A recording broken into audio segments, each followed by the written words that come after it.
Friends, welcome everyone. तो आज हम लोग इस लेसन में पढ़ेंगे some important compounds of boron. Boron के कुछ इम्पोर्टेंट कंपाउंड्स, मतलब बोरोन किस किस टाइप के कंपाउंड्स बनाता है और उनमें इम्पोर्टेंट कंपाउंड कौन कौन से हैं।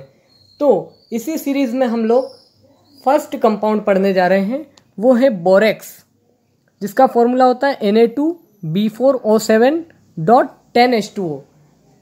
तो ये जो बोरेक्स है, ये ज्वेलर्स लोग बहुत ज़्यादा यूज़ करते हैं, ज्वेलरी मेकिंग में इसका बहुत ज़्यादा यूज़ आता है।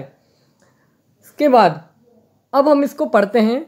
तो ये जो Na2B4O7.10H2O है, इसको हम Na2B4O5OH4.8H2O करके भी लिख सकते हैं। क्यों ऐसा लिख सकते हैं? क्योंकि यहाँ पर टेट्रा न्यूक्लियर यूनिट्स प्रेजेंट होती है, किस टाइप की? B4O5OH4 और होल 2 नेगेटिव। तो यहाँ पर 2 नेगेटिव है, तो एक Na हम जानते हैं अल्कली मेटल है, तो Na पॉजिटिव बनाएगा, दो Na पॉजिटिव बनाएंगे, तो मतलब 2 पॉजिटिव चार्ज हो गए, 2 नेगेटिव चार्ज, तो ये कॉम्प्लेक्स क्या हो गया? न्यूट्रल हो गया। और हमने यहाँ 10H2O होते हैं, जिसमें से हमने क्या करा है? 2H2O को हमने अंदर ले लिया है, 2 OH यूनिट को हमने क्या करा है? अंदर ले लिया है। यहाँ पर अगर हम इस फॉर्मूले को ढंग से एग्जामिन करें तो यहाँ पर क्या दिखता है कि 4 OH यूनिट अंदर हैं और यहाँ बाहर कितने? 8H2O ही रिमेनिंग बचे रह जाएंगे। अब एक इम्पॉर्टेंट चीज़ कि जब हम इस बोरेक्स को वाटर में डिसॉल्व करते हैं तो ये अल्कलाइन सॉल्यूशन देता है। अब इस चीज़ को याद करने के लिए इतना प्रेशराइज नहीं होना है, इसको हम ऐसे समझ सकते हैं। सबसे पहले ये चीज़ समझ लीजिए कि जो बोरेक्स है वो सोडियम हाइड्रोक्साइड और बोरिक एसिड H3BO3 से मिलकर के बना हुआ है। तो यहाँ पर जो सोडियम हाइड्रोक्साइड है वो क्या है कि स्ट्रॉन्ग बेस होता है, और बोरिक एसिड या ऑर्थोबोरिक एसिड, इसके 2 नाम हैं, ये क्या होता है? वीक एसिड होता है। तो वीक एसिड होता मतलब कहीं ना कहीं ये थोड़ा बेसिक भी होता है। वीक एसिड है तो बेसिक नेचर भी इसका होगा, और ये स्ट्रॉन्ग बेस है, तो मतलब टोटल क्या हो रहा है? अगर हम इसको सॉल्यूशन में डाल देते हैं तो ये क्या करेगा? सॉल्यूशन को बना देगा अल्कलाइन। क्लियर होता है? ठीक है, तो हमने कुछ नहीं किया, रिएक्शन में Na2B4O7 को 7H2O के साथ डिज़ोल्व किया, मतलब वाटर में डिज़ोल्व किया, तो हमको सोडियम हाइड्रोक्साइड और बोरिक एसिड मिले। मतलब ये जिनसे मिलकर के बना हुआ था, जिन कंस्टिट्यूएंट से मिलकर के ये बना हुआ था, वही वापस इसने वाटर में डिज़ोल्व होकर के दे दिए, और ये सॉल्यूशन क्या हो गया? एक्वस, क्योंकि यहाँ पर दोनों ही बेसिक नेचर के हो जा रहे हैं, इसलिए ये सॉल्यूशन क्या हो गया? अल्कलाइन सॉल्यूशन हो गया। क्लियर होता है? आगे चलते हैं। अगर हम इस Na2B4O7.10H2O मतलब इस बोरेक्स को अगर हम हीट करते हैं तो ये क्या करता है? जो 10H2O जो होते हैं ये मॉलिक्यूल्स लूज कर देता है, और लूज करने के बाद ये थोड़ा सा स्वेलअप हो जाता, मतलब फूल जाता है। और जब हम इसकी फर्दर हीटिंग करते हैं तब ये क्या करता है कि कलरलेस लिक्विड में कन्वर्ट हो जाता है, और ये कलरलेस लिक्विड सॉलिडिफाइड हो करके ग्लास लाइक मटेरियल फॉर्म करता है, जिसे हम बोरेक्स बीड कहते हैं। तो यहाँ पर जो सोडियम मेटाबोरेट है NaBO2 और B2O3 बोरिक एनाइड्राइड, ये जो होते हैं ये कलरलेस ग्लासी बीड बनाते हैं। ठीक है, अब ये इसी प्रॉपर्टी के कारण, मतलब ये जो बोरेक्स क्या कर रहा है? ग्लासी बीड बना रहा है। इसी प्रॉपर्टी के कारण इस बोरेक्स को हम बोरेक्स बीड टेस्ट में भी यूज़ करते हैं। तो ये जो बोरेक्स बीड टेस्ट है ये एक ट्रेडिशनल इनऑर्गेनिक टेस्ट है, मतलब पहले इसको काफ़ी यूज़ किया जाता था ट्रेडिशनल इनऑर्गेनिक केमिस्ट्री में। ठीक है, अब इसमें होता क्या है कि इसमें हम लोग एक प्लेटिनम वायर लेते हैं, जिसका एक एंड पे हम लोग लूप दे देते हैं, मतलब उसको थोड़ा सा घुमा करके गोल कर देते हैं एक एंड से। अब उस प्लेटिनम वायर को हम क्या करते हैं? जो हमारा लेबोरेटरी में आप लोगों ने बर्नर देखा होगा, उस पर हम लोग उसको हीट करते हैं गैस बर्नर पे, और उसके बाद फिर इस हीटेड वायर को हम डालते हैं इसमें बोरेक्स पाउडर में, इसको डालते हैं, फिर हीट करते हैं, फिर इसको बोरेक्स पाउडर में डालते हैं और फिर हीट करते हैं। ऐसा 2-3 बार हम लोग करते हैं। तो इससे होता क्या है कि हीट करने पे ये जो इसके ऊपर बोरेक्स पाउडर होता है वो स्वेलअप हो जाता है।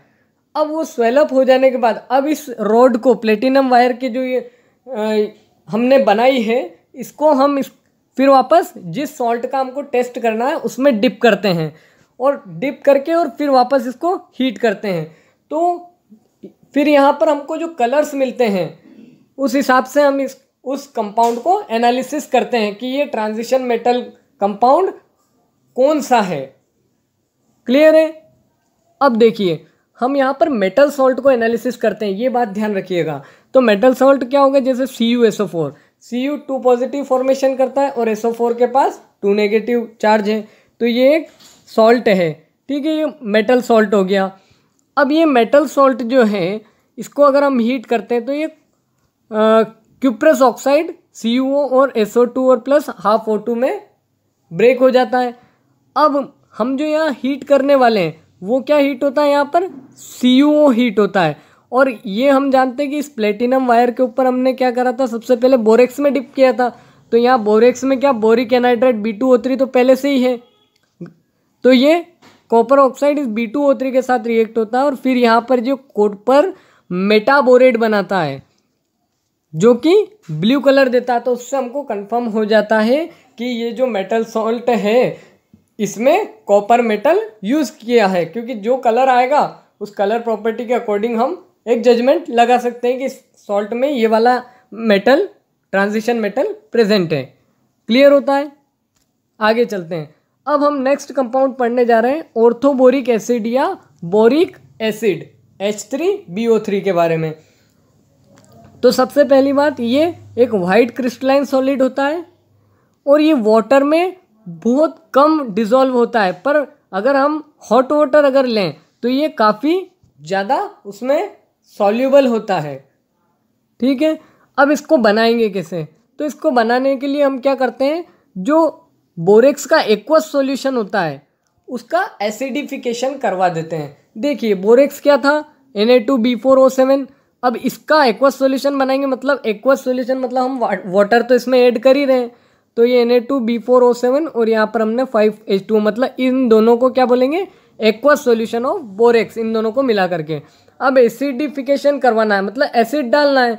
तो यहाँ पर एसिड हमने लिया है HCl, ये HCl को हमने ऐड किया तो हमको क्या मिला, H3BO3 और 2 NaCl बाहर हो गया। और हमको तो चाहिए था बोरिक एसिड, जो हमको मिल चुका है। क्लियर है? ओवरऑल अगर इसको देखा जाए तो हो क्या रहा है, ये तो क्या है, सॉल्ट है, क्योंकि एसिड और बेस से मिलकर के बना है ना, सोडियम हाइड्रोक्साइड और बोरिक एसिड से मिलकर बना है, तो ये सॉल्ट है। ये सॉल्ट वापस एसिड से रिएक्ट हो रहा है, तो एक वापस एसिड बना रहा है और एक क्या बना रहा है, ये सॉल्ट बना रहा है।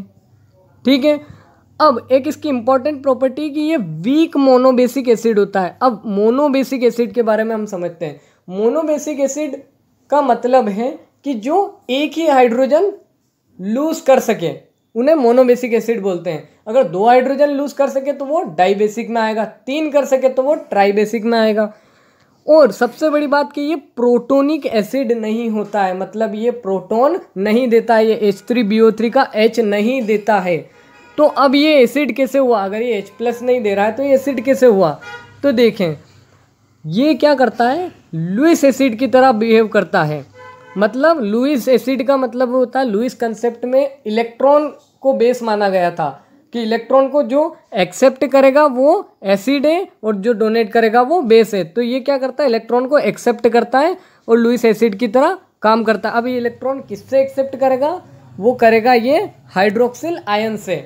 जैसे हम इसको किसको, बोरिक एसिड को अगर हम वाटर में डिसॉल्व कर रहे हैं, ये H2O को हमने HOH करके लिखा हुआ है, तो ये क्या करता है, एक OH यूनिट तो यहाँ से इसने एक्सेप्ट कर ली, तो यहाँ BOH3 था ना, तो BOH4 हो गया। बोरिक एसिड H3BO3 को ऐसे भी हम लोग लिख सकते हैं BOH का होल थ्राइस। ठीक है, तो जब आप यहाँ काउंट करोगे OH और B तो यहाँ सेम एज इट इज़ यही आएंगे। ठीक है। जब हमने इसको यहाँ डिसॉल्व किया तो ये इसने एक OH यूनिट को ले लिया, मतलब इससे इलेक्ट्रॉन ले लिए। अब जो ये क्या करेगा कि ये इलेक्ट्रॉन तो इसने ले लिए और यहाँ पर क्या इसको हाइड्रोजन इसने दे दिया, किसको, इसका हाइड्रोजन इसके पास प्रेजेंट है।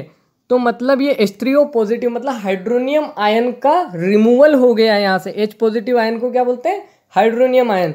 तो इस H2O में से H positive hydronium ion lose हुआ जो इसके पास चला गया, तो H3O पॉजिटिव का फॉर्मेशन। तो इस टाइप से ये हाइड्रोजन आयन फर्निश करता है, मतलब H पॉजिटिव को लूज करता है। क्लियर होती है बात।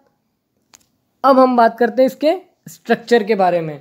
तो H3BO3 का जो स्ट्रक्चर है वो कुछ लेयर स्ट्रक्चर है, जिसमें क्या होता है कि जो BO3 है वो प्लेनर होता है और ये BO3 की बहुत सारी यूनिट हाइड्रोजन बॉन्ड्स से कनेक्टेड होती हैं। देखिए ये BO3 क्या, ये BO3 यूनिट हो गई, ये पूरी BO3 यूनिट हो गई। क्लियर है। अब ये क्या ट्राइगोनल प्लेनर अरेंजमेंट में, मतलब प्लेनर है ये, ठीक है। अब यहाँ पर होता क्या है कि H3BO3 को अगर हम देखें तो यहाँ पर H H और H, यहाँ पर ये पूरा जो कंपाउंड हमको दिख रहा है ये H3BO3 है। अब ऐसी बहुत सारी यहाँ पर यूनिट जुड़ी हुई रहती है। अब ये क्या होता है कि यहाँ पर ये ऑक्सीजन इस वाले हाइड्रोजन के साथ, मतलब दूसरी वाली यूनिट के हाइड्रोजन के साथ एक हाइड्रोजन बॉन्ड बना लेता है, इंटरमोलिक्यूलर हाइड्रोजन बॉन्ड बना लेता है। मतलब मॉलिक्यूल के अंदर ही जो उस सॉल्यूशन के अंदर बहुत सारे मॉलिक्यूल्स प्रेजेंट होंगे उनके बीच हाइड्रोजन बॉन्ड बना लेता है। यह इंटरमोलिक्यूलर हाइड्रोजन बॉन्ड मतलब दो मॉलिक्यूल के बीच में हाइड्रोजन बॉन्ड बन रहा है। क्यों हाइड्रोजन बॉन्ड बन रहा है? क्योंकि ऑक्सीजन की इलेक्ट्रोनेगेटिविटी क्या होती है, ज़्यादा, बहुत ज़्यादा होती है और हाइड्रोजन की इलेक्ट्रोनेगेटिविटी कम होती है। तो ये इलेक्ट्रोनेगेटिविटी के डिफरेंस के कारण थोड़ा सा यहाँ पर अट्रैक्शन होता है और वो वीक अट्रैक्शन ही हाइड्रोजन बॉन्ड बना लेता है। क्लियर होती है बात सभी को? ठीक है। अब हम लोग मिलेंगे नेक्स्ट लेसन में जहाँ पर हम आगे की बात करेंगे।